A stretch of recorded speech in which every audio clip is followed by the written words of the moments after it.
Well, it's deja vu. We are back in the Hot Rod Garage shop and back with Stubby Bob, our 1950 Ford F6 that does giant wheelies. Stubby Bob here is core roadkill. As Finnegan often says, it's one of our greatest achievements. Used to be a dump truck, but we shortened the thing up. We put a blown big block Chevy in it. We ended up stabbing it in the back, and that's where the whole thing gelled. We realized this thing would probably do wheelies. Sure enough, we overcame, we made it happen, and in that very first episode where we put the big block in it, we stood this thing up and actually rubbed the trailer hitch into the ground. One of the greatest roadkill moments of all time. But there were more. Actually, unfortunately, in an episode that I wasn't in, Mike Finnegan and Tony Angelo did even more greatness with this truck. They put a lighter front axle in it, changed some other things, and did even bigger, badder wheelies. 6 wheels off the ground, a visual that fans will never forget.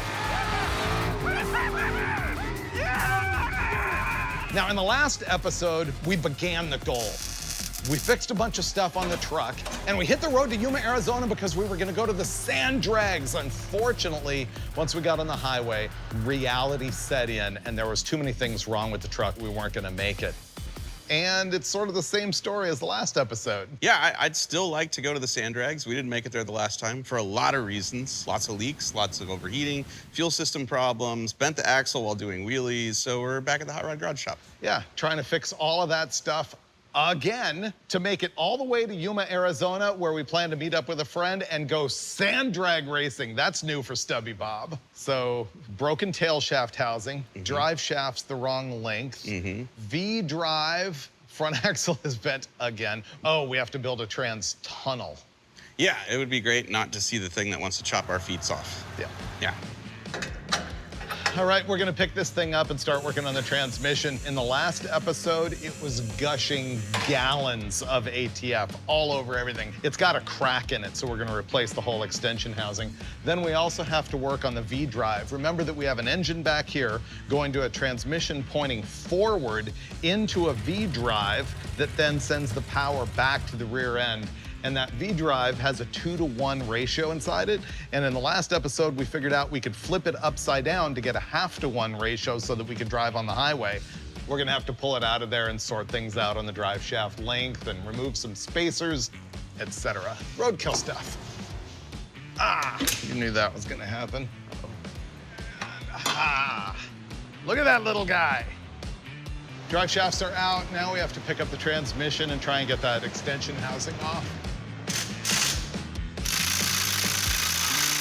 It's not moving. You know what we need to do is just sawzall that corner right there.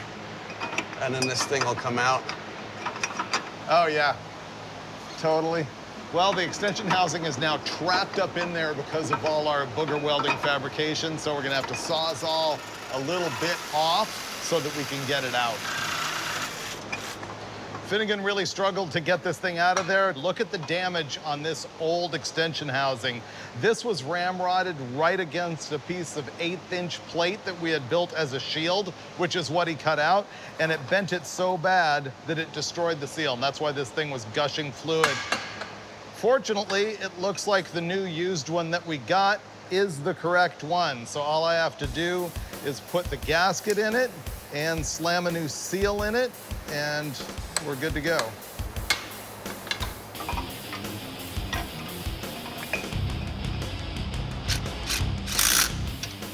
Okay, well, tail shaft housing is in. Pretty sure that's not gonna leak. However, one of the other big leaks we had was out of our V-drive case. This Casale V-drive is 3 pieces. A front half, a back half, and a mid plate, and it leaks everywhere. We're gonna pull this out, pull it apart, find out how do you put one of these in upside down correctly, because clearly we did that wrong. It's out. Our problem here is that gear oil is leaking out of these fittings, and that's the water passage for cooling this. So gear oil shouldn't come out of there, so we've got a leak inside. Now I'm splashing. We got a gusher. Let me get the dead blow. Okay. How do we get rid of this thing? Just set it on these.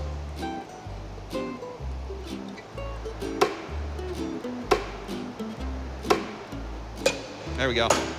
Got it. Yay! Here's what we're dealing with. This is a water passage that is connected by 2 fittings. We didn't have a good seal on this wall right here, so the gear oil was getting into the water passage and then spraying out of the little fitting and barbecuing my leg. We stuck sandpaper to the table to try and mill this surface flat, which was a little bogus, but may have helped. Oh, this is a good moment. Putting it all back together. Okay, flat side to the back side.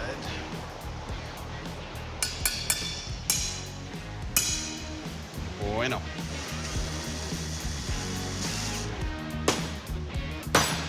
Beauty. Pretty good. Definitely not gonna leak. The V-Drive is back together and we're gonna water cool this thing. This is how that's gonna happen. We're gonna fill that with water. We're gonna pump it with this. The water's gonna go through this transmission cooler. It'll go in this side, travel all the way to the other side and go back out and return here. And because this is mounted upside down, we're gonna be cooling the bottom half of this and hopefully the gear oil that's in there. And even though it's gonna be 105 degrees out in the desert when we're driving, and David and I feel like we're on fire, it should be much cooler than it was the last time we drove this truck down the highway. Want to lower it down onto that cross member. Whoa. There. I think we're gonna have to cut out the floor tunnel thingy. I'm okay with it just going up and over right here. Yeah, it could just be a box right here that Right. just... The V-Drive is in. Next thing we're gonna do is rig our whole water cooling system. All right, we're gonna weld this water box to a cross member that's in there, so it'll just sit there, and then I have to plumb it. Of course, I have to put the cooler in the front too. Okay, we're done. That's not falling off.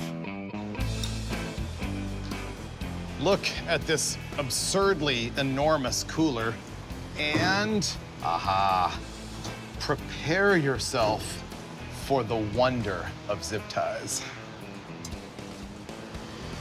In, out to the cooler. So this should point down. The inlet is that, Here, yeah, and the outlet. Here to here. This is our out. Yeah.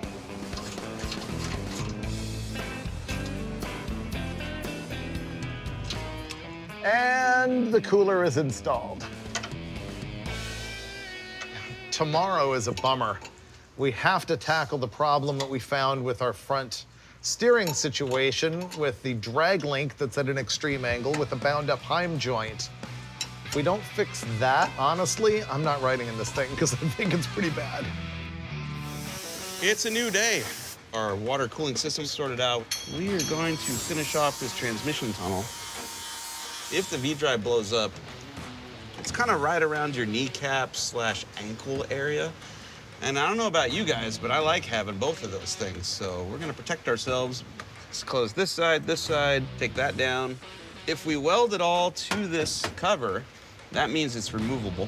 We have the basic layout in place. What I get to do now is just tack the 2 pieces together and see, will this actually come out? It's kind of important that it does, because if it doesn't, then, well, it's gonna be hard to work on it later. Oh yeah, I'm calling that success. That does come out. Here's what's about to happen. We need to mount our shifter on the console. It needs to be lifted up off the surface because the cable hits. So we're going to do that with pyramids of nuts. These will be welded together and then welded to the plate. This is absolutely nuts. Yeah, I know. Attached. Wow, this is genius. Rock solid. Better than it ever has been. We're really close to hitting the road in Stubby Bob, but we do need to fix the steering. We gotta do 2 things. One, make a new drag link, which is the connection between the pitman arm on the steering box and the steering arm out at the wheel. You'll see that later, because the first thing that we're going to do is make an axle truss to keep this one from bending.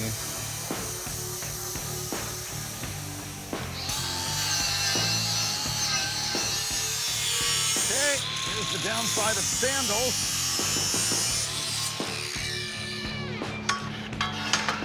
Nailed it. Nice work, Freiburger. Thanks. Okay, now we weld. I gotta grind the backside of the axle. Okay. Axle truss is cut. Axle is ground down. We are ready to weld. Done. I don't think that's gonna fall off.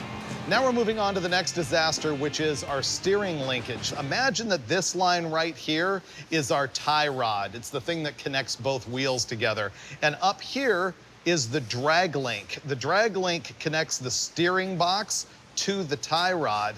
And what we've got here is a really severe angle between these two. What you should have is like this. Here is the tie rod and here is the drag link, and you can see that they are much closer. Now, if we're attached with a big angle right here, as it swings like this, you get a big arc. The travel of this point goes way over this way, and when it droops, it goes way over that way. As this swings, it has to pull the whole axle and tie rod side to side. When you're driving around the road and you hit bumps, you're gonna be chasing the steering because it has what's called bump steer. When you've got the drag link almost parallel to the tie rod, look at this same amount of travel from here to here. In this arc, there's almost no side-to-side motion. What we're gonna do to fix all this is roughly this. We're gonna do a big drop in it. We could start here and then bend up. I don't think we should do 90. I think you want about a 45. Okay. If we put 145 in it, we can go test fit it and see if it looks right. We're just gonna bend tube and see what happens. Wow, once it springs, I think we did pretty good. All right, we got our bar bent. Now we're gonna take a measurement between both ends of our rod ends to figure out how long does this need to be. Then we'll cut the bar, weld the tube adapters into each end, and then our steering should be good to go. Yes. I nailed it. Nailed it. Look at that. Wow, looks like we got it right. We're gonna weld it up now. Well, our drag link with a huge angle to it was no good, so we ended up making one with a Z in it, which was pretty neat. We bought some ends that weld in that take the tie rod ends. Finnegan's making me weld it together so that when we die, I can be blamed. You're doing great. You're doing so good over there. Boom. Okay, we got our new drag link in. There was another problem that wasn't helping the steering situation, which is that we had different back spacing on each side, 2 different wheels. And so we ended up just buying 2 of them that are the same back spacing, same size tires. After this, we have to add the dually wheels to the back. So we are really close to being ready to hit the road. And ultimately, our goal is to get to Yuma, Arizona to go sand drag racing, where I have a surprise for Freiburger. He's expecting paddle tires on the back of this, which the thing is, nobody makes a 38-inch tall paddle tire for this kind of vehicle. I called my buddy Andy Rawls, and what he came up with was his own version of a paddle tire that isn't rubber at all, and there is no air in this tire, but it should be just as effective at digging a massive hole in this racetrack as we try to launch this thing. You're gonna love this. I can't wait to see Freiburger's reaction. He is not expecting this. Got a new drive shaft. This should be about a 1/2 inch shorter, which means it should fit perfect. Okay, David, you got the other drive shaft handy? Coming. I'm gonna roll out of here, find a beer. Here's the thing. This is an obscure 2-speed rear axle. The problem is they make no parts for this thing, except for maybe a seal if you're lucky. Now, the reason why that's a key point is that we stopped driving this on the highway in the last episode because it was making evil growling noises. So this could be a showstopper, but I'm at least gonna try and put some fluid in it because maybe that's why it's gronching. Let's go ride.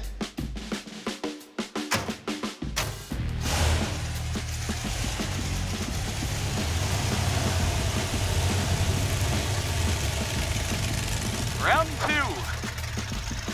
I already like the steering better. I bet. Yeah, this is better.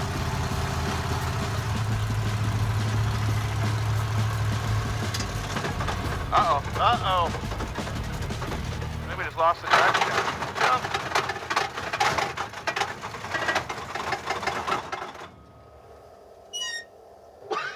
I think we just broke a drive shaft. We weren't even doing wheelies. How? I don't know. We were driving along and all of a sudden, man, hardcore crunchy bad sound. Well, we made it 2 miles. A drive shaft has fallen out of it. The upper one. The U-joint just completely fell apart. Last time we didn't make it off the same block, so this is progress. Well, broke down, and turns out it was a drive shaft issue. But lucky us, we brought our spare wheelie drive shafts with us, so I'm hoping to cannibalize the U-joint caps off of this, pop them right on the one that's under there, bolt it all back together, and we're back on the road. The last time we did this, we welded these straps on the sides to retain the U-joint, but the problem is the U-joint is too narrow and it's just sliding back and forth in the caps. So that's not gonna live either. I got an idea. I think we're just gonna fix it by sliding 1 US quarter between the cap and the yoke. And yeah, there we go. There it is. And I believe That's your tip. all will be right with the world. No, we might need a dime. Anybody got a dime too? It'd be nice to have it even on both sides. It'd be more balanced. 2 quarters, and I believe. How about a dime? How about a dime and 2 quarters? I think it's a 60-cent repair. There. Yeah, there we go, watch. Saved by spares. This is the cap that Finnegan removed from our spare drive shaft, which was a used drive shaft, and a bunch of the needle bearings that are inside it are broken in half. So what I'm gonna do is fish out all the bad ones and replace them with bearings out of the cap that we just destroyed, which is the only one we have because the other one's on the road somewhere. All right, I rescued this cap. All the needles are in there.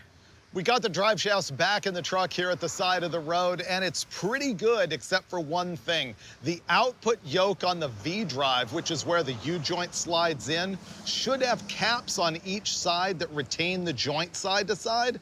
And in our destructive event, one of them broke off. And surprisingly, that can make for failure like that. So we're gonna head back to the shop and weld something on there to solve that problem, but we need to go really slow between here and there because it will break.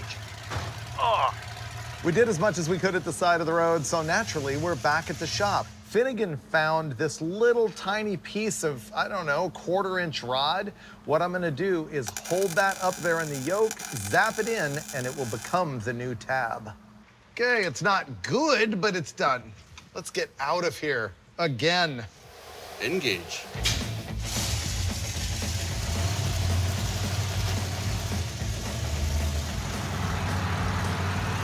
okay, Bob. Let's do it. Just the freeway? Yep.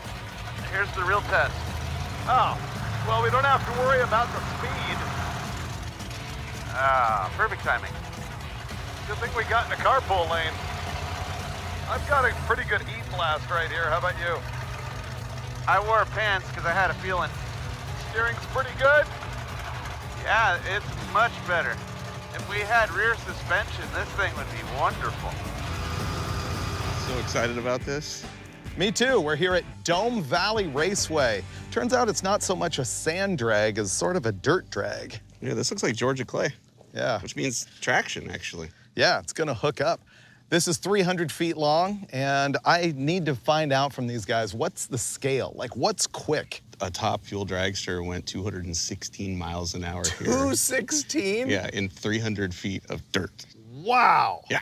I don't know if old Bob's gonna come close to that, but No. we're here. It runs. I mean, never forget there's a boat gearbox and 60 cents worth of spare change, MIG welded to the drive shaft, and yet somehow it drove 280 miles. Yeah, getting it out of impound wasn't that special. Using some booger welds to hold the rear drive shaft in, that was roadkill. Yes. If it breaks the beams, I'm happy. But if it does a dirt wheelie, oh boy. You ready to race? I am, but I have a surprise for you on it. Oh, I didn't even see these hidden behind the Stubby Bob. Are you ready for this? They don't make rubber paddle tires for 39s, so our good buddy Andy Rawls made these. Oh, okay. Right? Steel paddle tires. Yeah, so the way this works is you take the outside wheel off, slide this on the hub, and put the outside wheel back on, and it sandwiches it and goes around the tire. So you wanted to go fast to the drag strip, so you added what? 80 pounds per side to the wheels? 80 pounds of traction, bro. Look at that. It might not go faster, but it might do wheelies on dirt. Will it start? Well, this is the moment. He's gonna make the first pass at the dirt drag strip in Stubby Bob, which is what we've been trying to do for 2 episodes. Right now, Stubby Bob is exactly as it was straight off the highway after we drove it to Arizona from LA. This is gonna be awesome. Let's see how quick that's gonna be. If it starts to spin him, it should spin him really hard. All right, free stage. Stage.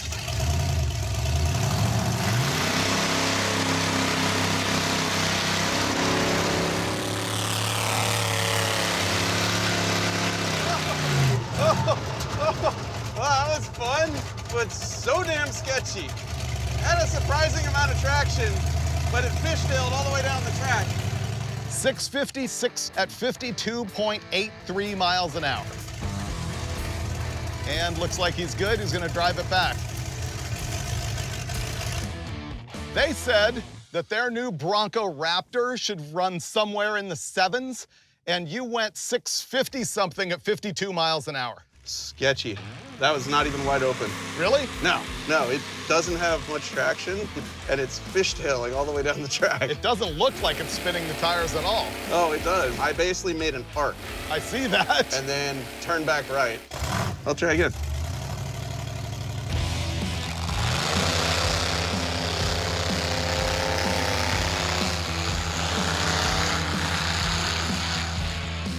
It's weird, it doesn't look or sound like tire spin to me, but he's the one at the wheel.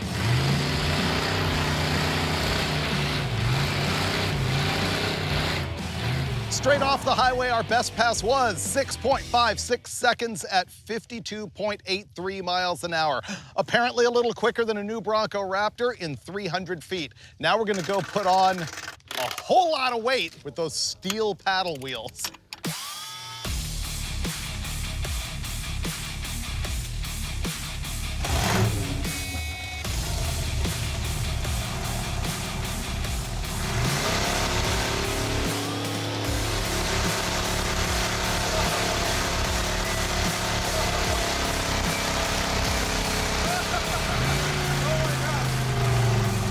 I think I just threw a rooster tail. I'm pretty sure that just spun the whole length of the track. I was so excited about the rooster tail, I missed the fact that he must have lifted because that looked awesome.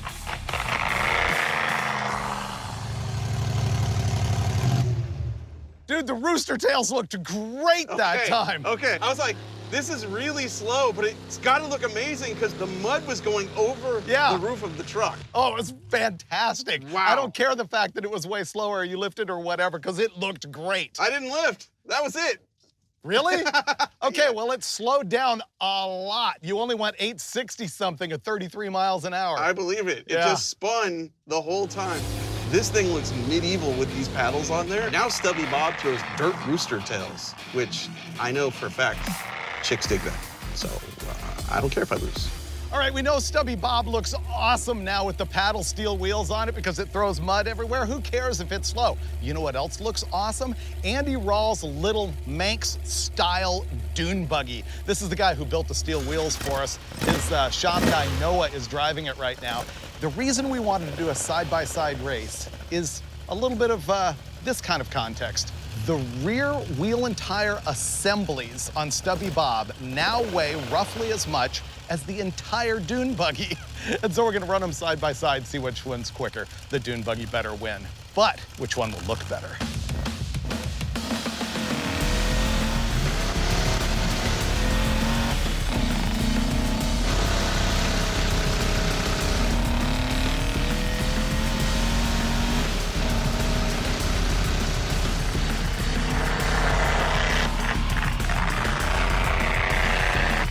Look at Stubby Bob! It's chucking dirt everywhere!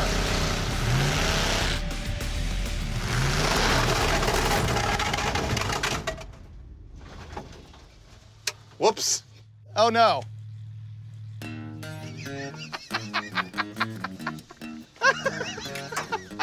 We just got smoked by a dune buggy, but you know what? We drove that garbage 300 miles to get here. We pulled an absolute miracle getting it out of impound. We fixed a lot of stuff on it, and he broke the drive shaft.